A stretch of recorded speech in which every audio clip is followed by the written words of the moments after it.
Chapter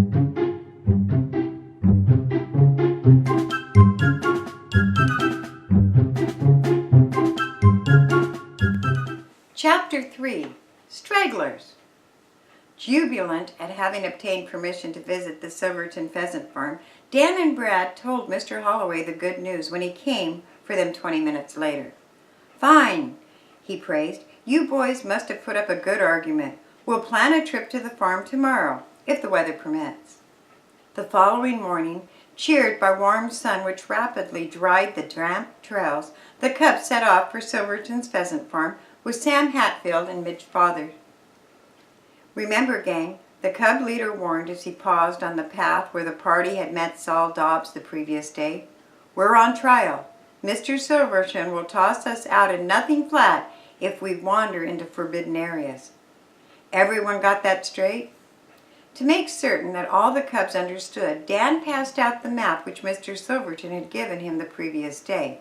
"This section along Crooked Creek near the main road and the river is taboo," he said, outlining it with his fingertip.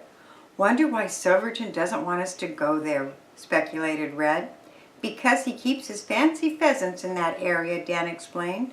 "The point is, Brad and I gave our promise. The Cubs will stay away from the marked section." "We will," said Midge.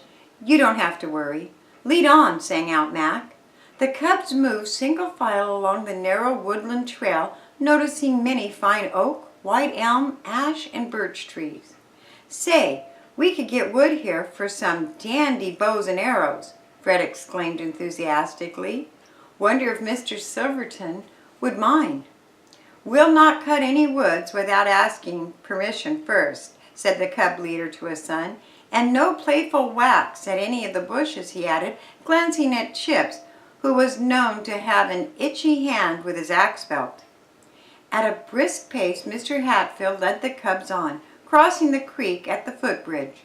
Soon he came to an open space which permitted a view of the Silverton barn, the hatchery, the holding pens, and a small dwelling, evidently the cottage where Saul Dobbs lived. Beyond the mesh-enclosed pens, a field had been planted in cover strips of sorghum grass. "Oh no," muttered Dan under his breath. "Here comes Old Man Trouble himself." Saul Dobbs, who had been interrupted as he clipped the wings of a blue-breasted pheasant, trod angrily towards the Cubs. In his gnarled hands he still held the beautiful bird, whose handsome red neck feathers shaded off into a long silver-white tail. "What's the big idea?" Dobbs demanded harshly. "Didn't I tell you to stay away from here? You now want to come and call? You want me to call the sheriff?" "One moment, Mr. Dobbs," said Sam Hatfield. "We have permission to visit the farm." "Mr. Silverton said you could come?" "Right." The information plainly annoyed the foreman, for he scowled. "How do I know you ain't just saying that?" he demanded. Dan produced the memorandum written in Mr. Silverton's hand. Dobbs read it in a stony silence. "Okay, it's nothing to me one way or the other," he shrugged. "You can look around if you like, but mind, don't get the bird stirred up." "Isn't that a silver pheasant you have in your hand?" Mr. Hatfield inquired pleasantly. "Yeah," Dobbs agreed, leading the group to another pen. "This here one's a rare breed from the Himalayas," he said, pointing to the pheasant with a short golden orange tail. "Do you keep golden pheasants too?" asked Dan. "Sure, they're over in those pens near the barn." You can tell a golden pheasant by their fluffy yellow crest, red breast, and long yellow tail feathers in scale pattern. "I see you're quite an authority on pheasants," the Cub leader remarked, hoping to coax the man into a good humor. "Well, I've been working for Mr. Silverton for more than 2 years now," Dobbs informed in less than hostile tones. "But pheasant raising is hard work. You have to keep a close watch on the eggs when they're hatching. There's pens to be cleaned and fumigated, sick pheasants to be treated, and always you have to be on the alert to see that none of them get away. I got too much to do." "We don't mean to put you into any trouble," said Mr. Hatfield. "Don't let us keep you from your work." Dobbs shot the Cub leader a quick glance, half suspicious, and half relieved. If you want to see the silver pheasants, there's a new hatch of them over in the south pens. Does Mr. Silverton keep any birds that are imported from Burma or the Malay states? Dan asked eagerly. How about German peacock pheasants? Seems you're pretty well versed in pheasants, Dobbs said, eyeing the boy keenly. Who told you to ask that? Why, no one. Mr. Silverton mentioned it, that was all. Well, we got a few of them, Dobbs said reluctantly. We're having trouble getting the birds started. You won't find them out here by the barn. Apparently annoyed by the question, the foreman walked away, leaving the cubs to their own resources. However, as they wandered from one enclosure to another, they noticed that they were watched closely.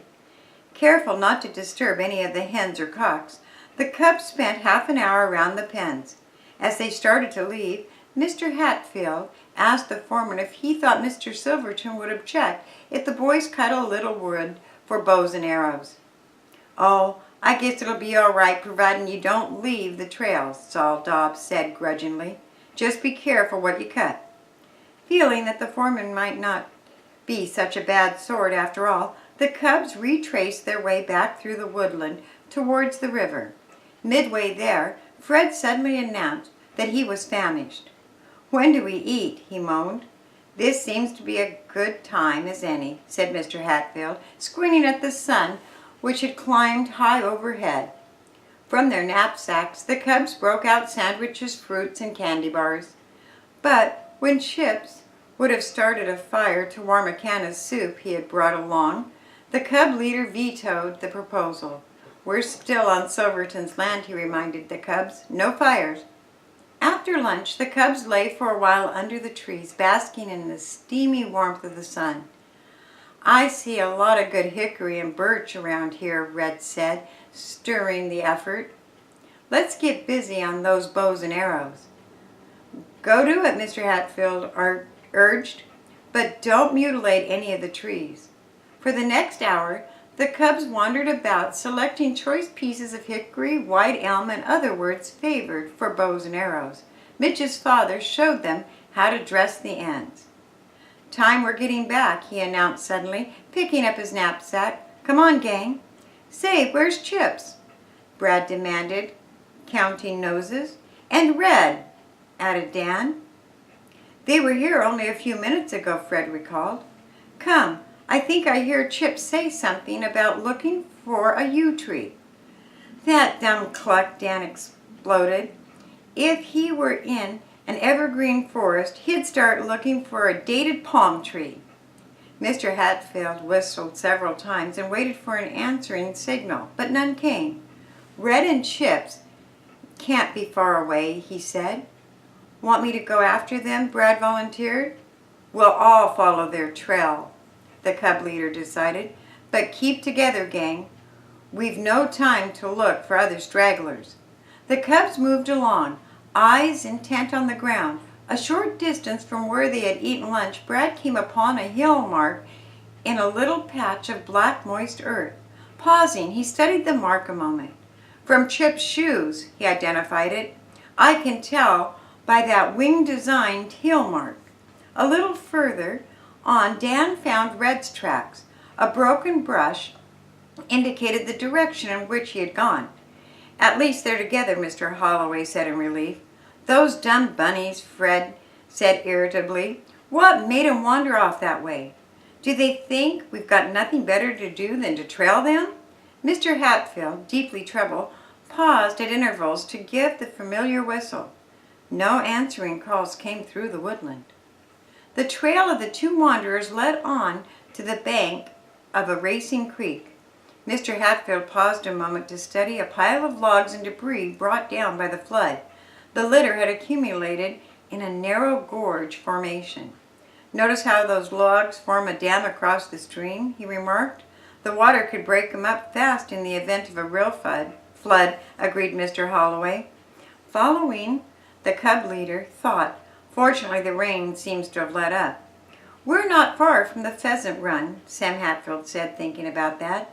If I were Saul Dobbs' place, I'd clear away those logs. perhaps there's no danger. But it strikes me considerable damage might be done if the water should back up any distance. Maybe he doesn't know about the jam, suggested Brad. That may be, nodded the cub leader. However, some of those logs look as if they've been there quite a while. Dan, noticing that the logs formed a perfect bridge across the stream, started to walk across. The cub leader called him back. "Say, Dan," he said, "let's see the map. Mr. Silverton marked for you." "Sure." Leaping down from the log, Dan fished the paper from his pocket. While the cub peered over his shoulder, Mr. Hatfield spread it out on the ground. "We're very close to the area Mr. Silverton marked as restricted," the cub leader declared. "Directly across the stream is another abandoned logging road which joins the main highway along the rivers. This map shows the old road fenced off." The cubs waited, but Mr. Hatfield did not complete what he had started to say. Instead, he stared at the log jam, lost in deep thought. "Another thing wrong?" Dan asked, puzzled. "I was just wondering about the road across the creek," the cub leader said vaguely. He passed the matter off as no consequence. Except for Dan, the cubs forgot the matter entirely, because at that moment Brad gave an excited shout. In poking about along the sandy shore, he had made a disconcerting discovery. "Say, come here," he called. The cubs quickly joined him along the rim of the racing stream. "We've got to find Chips and Red right away," he informed the group. "See where their tracks lead?" The den chief pointed to the service of heel marks leading directly away from the stream. Clearly Red and Chips, after reaching the site of the log jam, had left the main trail. Selecting another, they had continued on, walking into the forbidden area of Mr. Silverton's property. Do, do, do, do.